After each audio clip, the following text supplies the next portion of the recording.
You know what makes me mad? It's that when Biden got kicked out of the Democratic Party, basically, they picked Kamala Harris to run against Trump.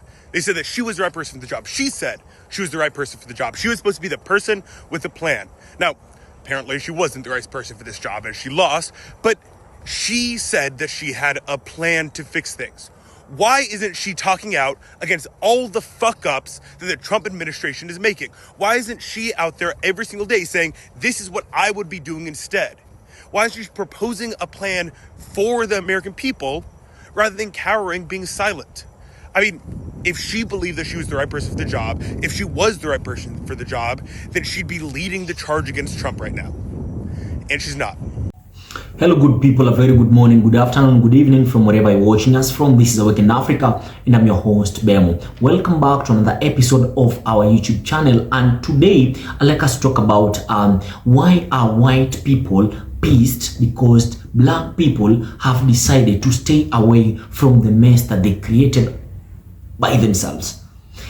I've seen a video of a white guy. This brother is really mad at black people and especially Kamala, blaming her. Why is she not coming out to help in sorting out the mess that was created, the mess that is being created by the Republicans? Wait, if I can remember very well, people had to make a choice on November 4th, right? But what did they choose to do? 50% of you guys, white folks, voted for Trump, and then the other half voted for Kamala. So the people who voted, this guy should go and ask these questions or seek help from the 50% who voted for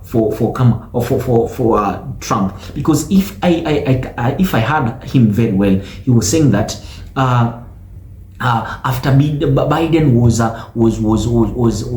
deprived of was being alienated from running into office for the second term using the Democrats party ticket, he has said that the privilege was given to Kamala, but they discovered that Kamala was not fit for the job. So if you guys knew that this person was not fit for the job, it is like someone has applied for a job, he or she has come for the interview, you have ruled out that this person is not fit for the job. Then what are you going to do? The person is not fit for the job. He or she is compelled to go back home and sit or do other stuff. Why do you want this person that you said she's not fit for the job, but you want them to work? You elected someone whom you believe that was going to work for you.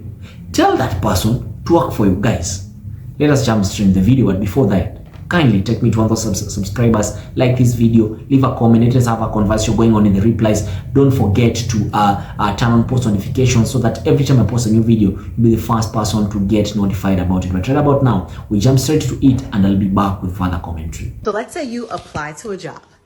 You interview, you make it to the last round of that job. It's you and one other person. You don't get chosen for that job. Do you then hang out around that job, still see if maybe there's something available, still talk about that job, ask if you can volunteer? Oh no, you're moved on to the next thing.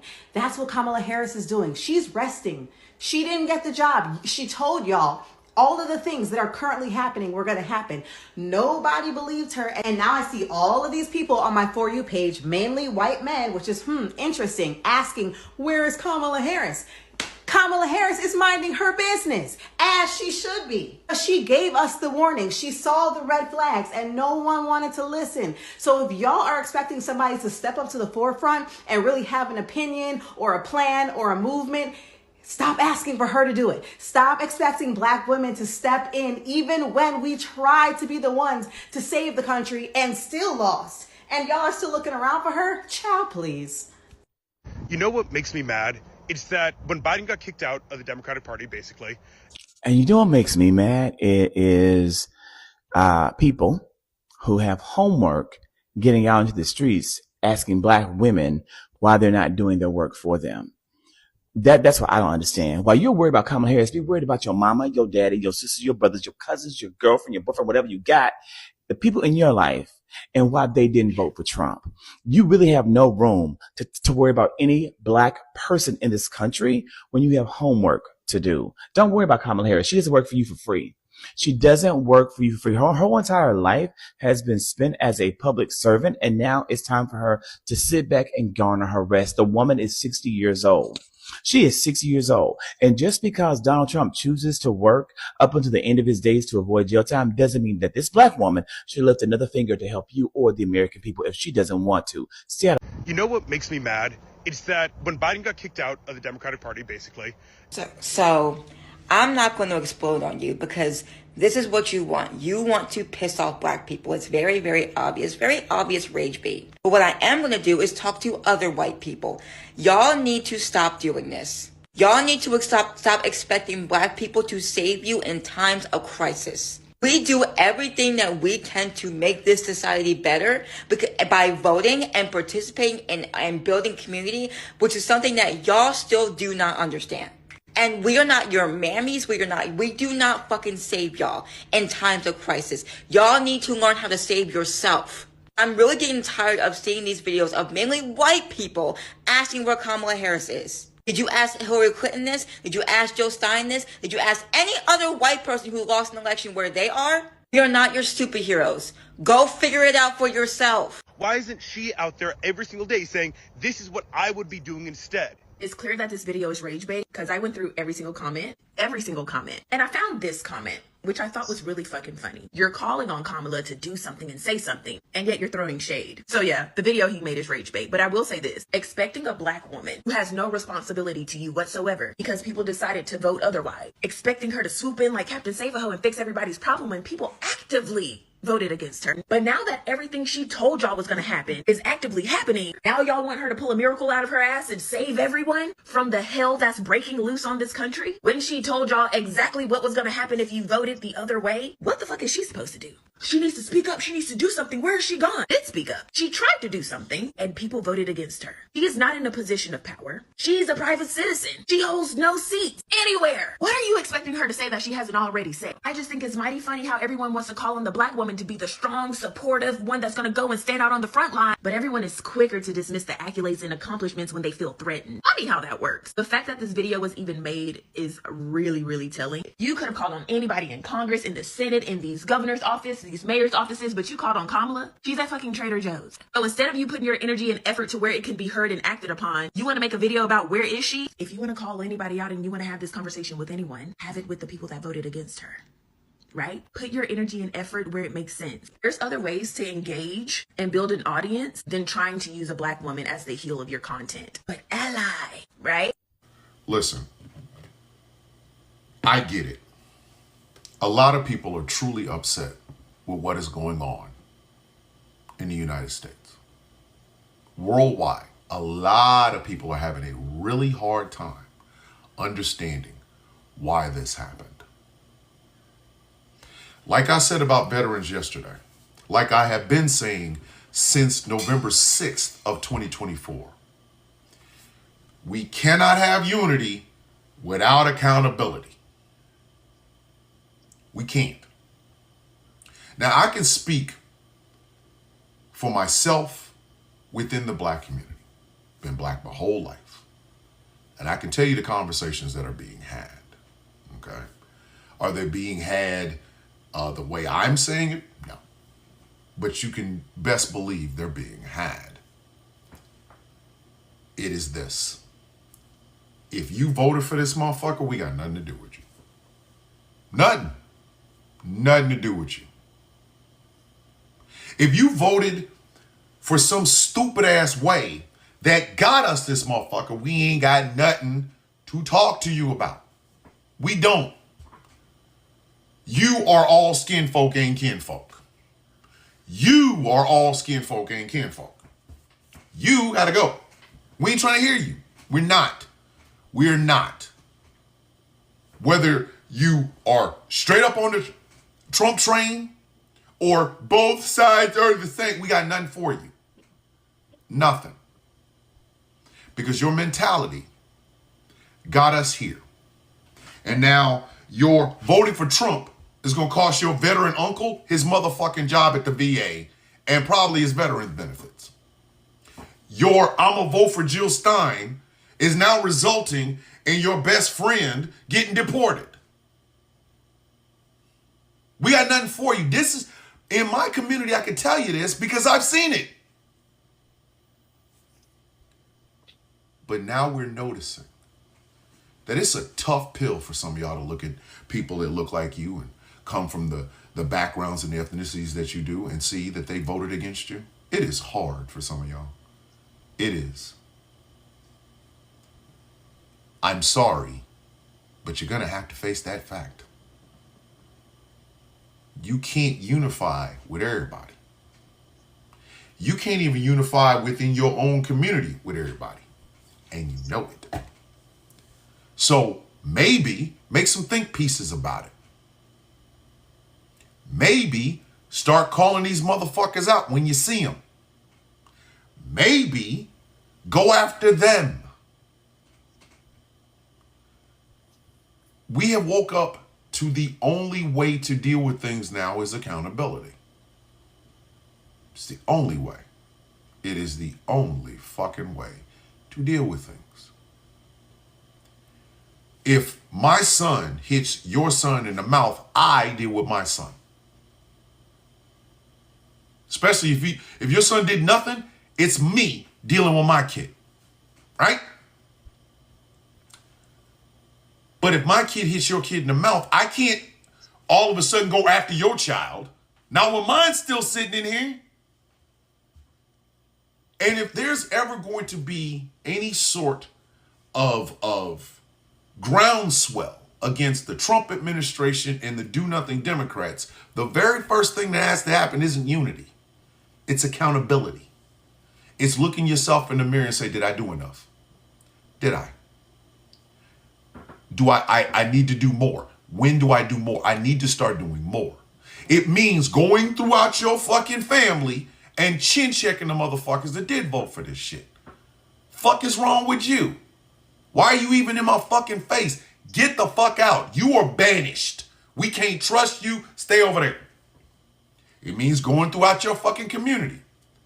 And all the people that caused this shit, calling them out. And then, once that's done, and you see the work is being done all over, what's left, then we can talk unity. Because that's what we've been missing in 2024, since the election of 2024. You understand that? That's the one fucking thing we've been missing. Do you know why black folks are standing down? Because of that. Everybody can point to the black community and tell them to take accountability for everything. But everybody outside this bitch don't.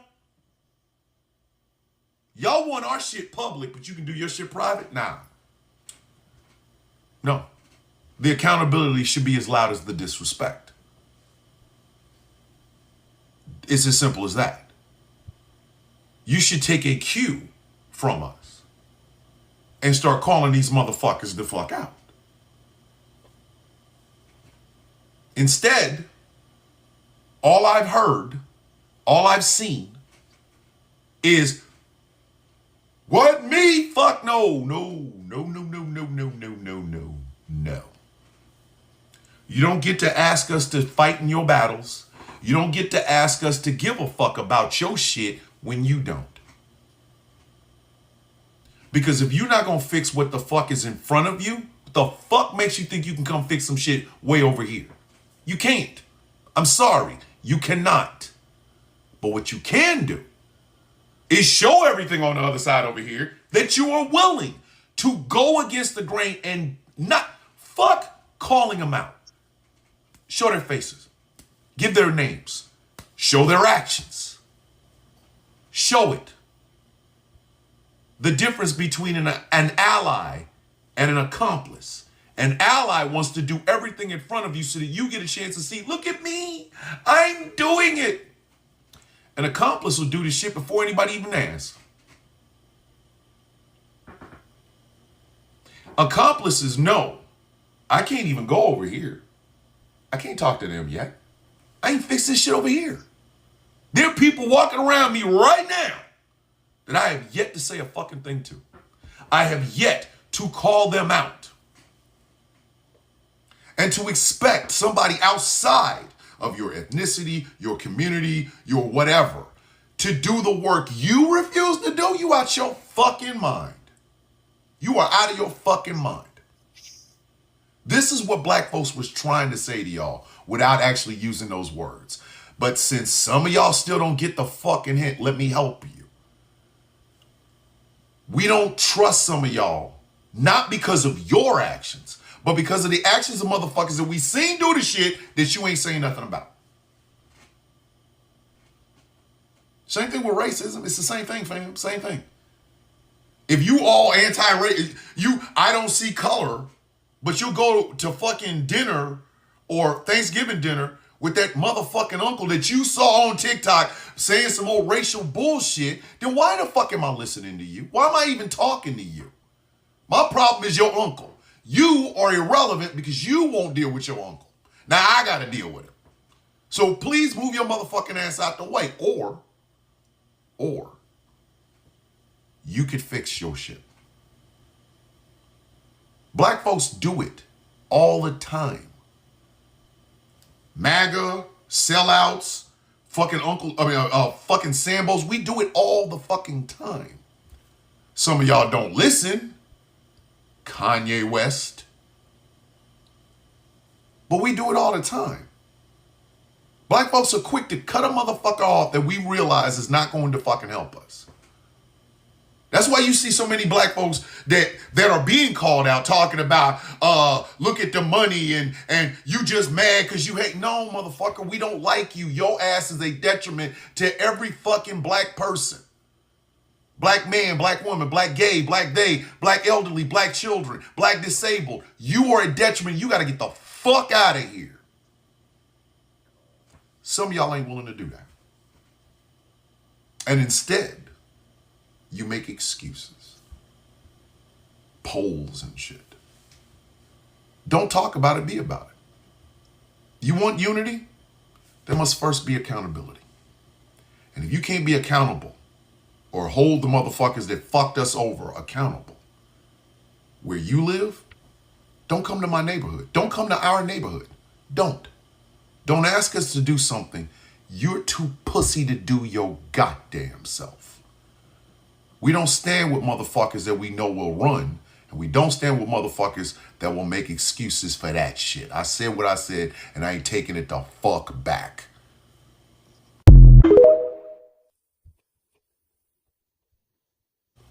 So, no disrespect to you and not an attack on you, but I'm going to answer your question. But before I do, let's all read it. I'm white and I voted for Kamala. Please explain to me why nobody wants to fight against losing our benefits and everything that's wrong, sincerely. Because we had a chance and so many of us blew it.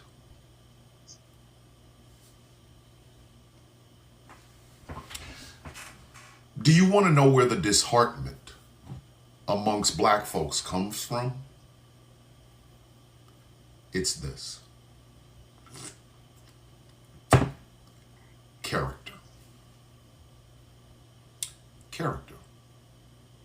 It all comes back to character. You see, in 2016, people that look like me saw that man and realized he was bad fucking news.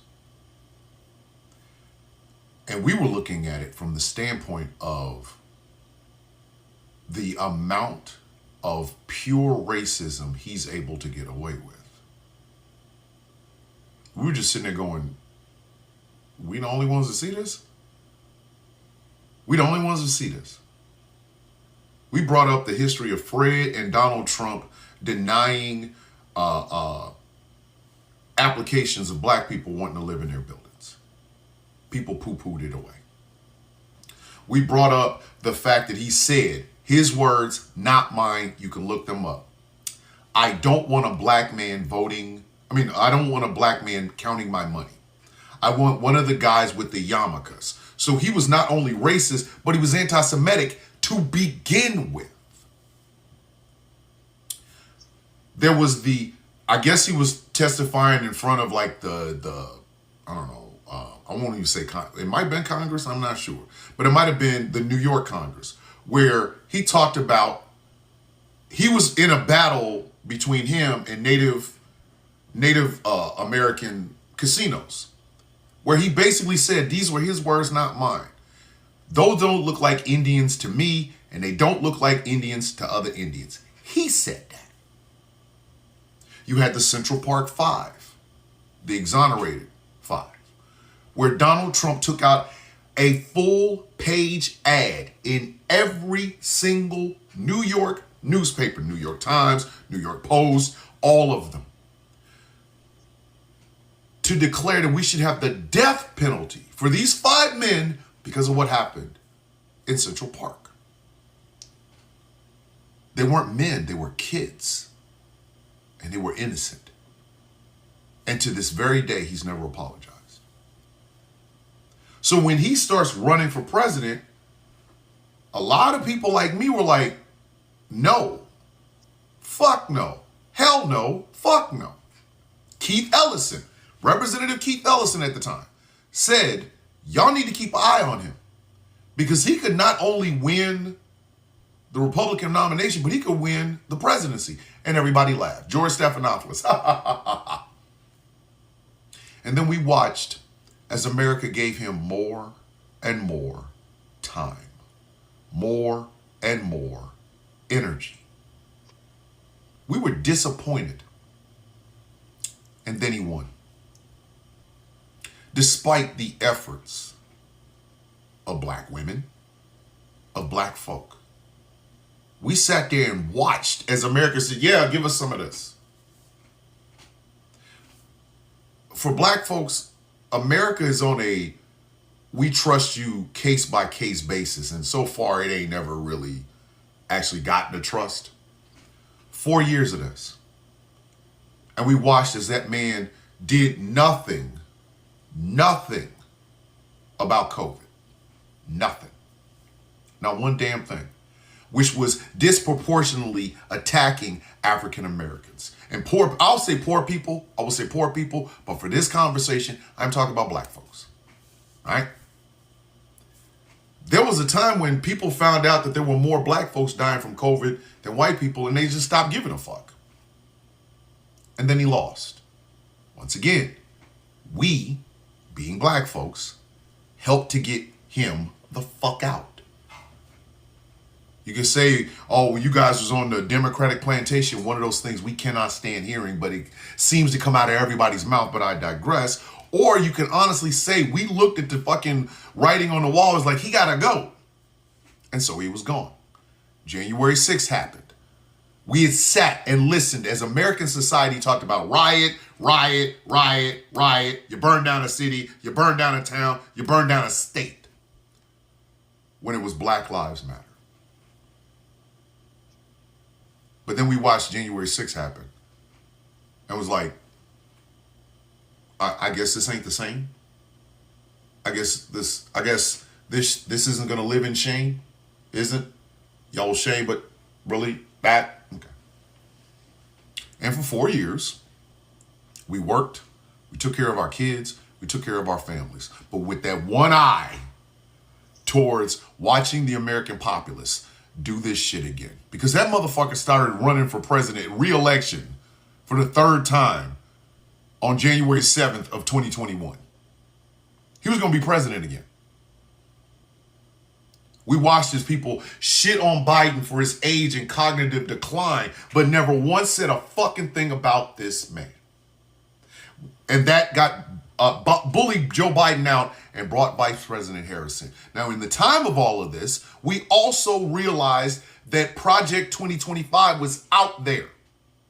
You could read it. You could download it. You could talk to your friends about it.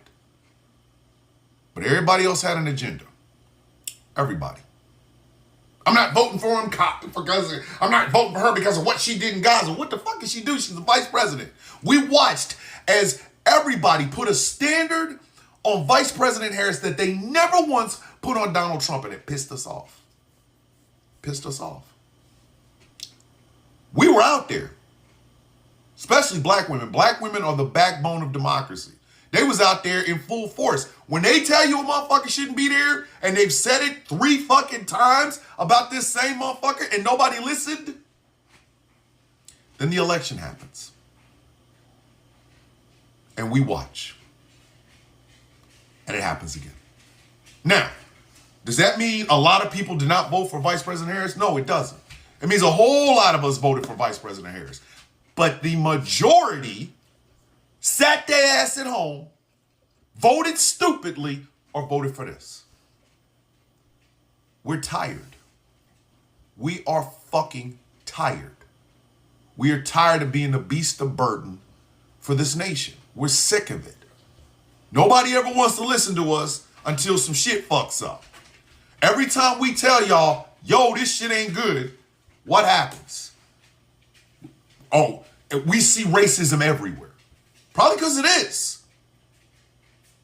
This push towards DEI looks no different than the push against CRT, critical race theory.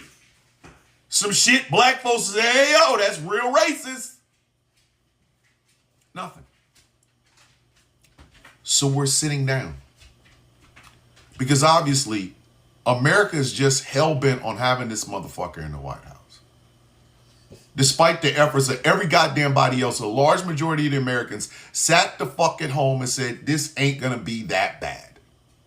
They're both the same. Now we're seeing, no. That should have put paid to that fucking argument. They're not the fucking same. One might be lazy and one might be insane. But they're not the fucking same. We tried to tell y'all this.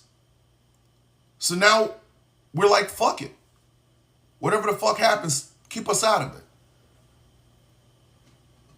Because it was always character. Since 2016, it's always been character. Black folks, real black folks, motherfuckers that are actually out here learning and knowing and shit, we've always seen the character of Donald Trump. And we've always known that America likes men like Donald Trump.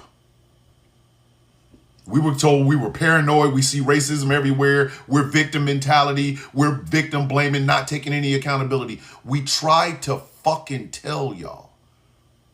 And after 10 years, he's back. So obviously either a lot of people didn't listen or a lot of people didn't give a fuck. So now we out. So apparently, I don't understand why is it that whites are raged because blacks have refused to get into their problems. This is a problem that you guys created. This is a problem that you guys came up with. Then why don't you fix it? Blacks are not interested in supporting your shit show. Blacks are neither interested in supporting your protests. You guys in your 1 million march, hands off protest or march, if you're going to call it. I like to tell you that if you think that someone is not fit to lead you, then you need to let them be. There is no point whereby you say that you cannot be led by a black woman, you cannot be led by a minority, someone from the minority group. Then now coming to the same person asking for help. Why? Let everyone be. You made your choice. You need to sit down and ask yourselves, how are we going to solve this problem at hand? Blaming other people for a mess that you created, it won't help you. And I can say this boldly, looking at this camera, guys, you need to fix your bullshit. It is said, the more you fuck around, the more you find out. You guys are in the finding out stage, and then you I can see you still in denial, but then there is acceptance. After denial, there is acceptance. You cannot accept and then you deny. No, you need to deny, then you accept. So right now you're in denial. And the moment that you accept that you made a mistake, I don't know why whites are so fond of being, I don't know if it is in their DNA or I've never understood, but they lack accountability. They lack it and they don't like it. They don't have accountability and they don't like to have it. Because if you're going to be accountable to yourself and tell yourself that, you know what, I brought these problems by myself. I need to sit down and think how I'm going to solve these problems. Because if we talk about bringing Kamala on board, what is Kamala going to do? Kamala has nothing to do in office. She is not in office. She cannot help you. There is someone who visits the White House regularly. This someone visits the Oval Office regularly. You can talk to them directly. They are of your kind. They are of your kind. So you can visit them regularly. You can ask them these questions. Why is it that there is a funding freeze? Why are the tax cuts? Why are we seeing trade wars? Why there tariffs left and center? Kamala cannot answer those questions. You guys ruled out Kamala because you thought that she was a vice president, so she was close to Biden. She caused havoc in Gaza, you know. And now you're talking about someone who's going to stop the war in Gaza. Look at the person now you have in office. He's thinking of building a Trump city in Gaza. Yeah, that's it. That's the guy you people voted in. I've told you. This is the first stage, denial. You're going to deny, you're going to blame Kamala. She's supposed to lead the Democrats. She's supposed to do this. She's supposed to call out the government. That's not her job. Just let her write her books, write her articles in the magazine. Just let her go to Hawaii and the Bahamas. Let her enjoy life. It's her time. You guys, you can complain as much as you want. You can cry as much as you want, but no one is coming to save you. You're in denial. The next stage, you're supposed to accept and acknowledge that we did a mistake. What we made was not right. What we did was not right. What we chose was not right. Maybe in the midterm elections, you're going to use your head rather than your heart. And I don't say that. It has been my pleasure to be your presenter for today. My name is Bemu, B-E-M-U. This is Awaken Africa. I like each and every one of us to get enlightened and get awakened. Share this message to your brother and sister. Turn on post notifications so that every time I post a new video, you'll be the first person to get notified about it. Like this video so that it can be suggested to as many people as possible. Don't forget to subscribe because I'd like us to become a family and a community. Until next time, peace out.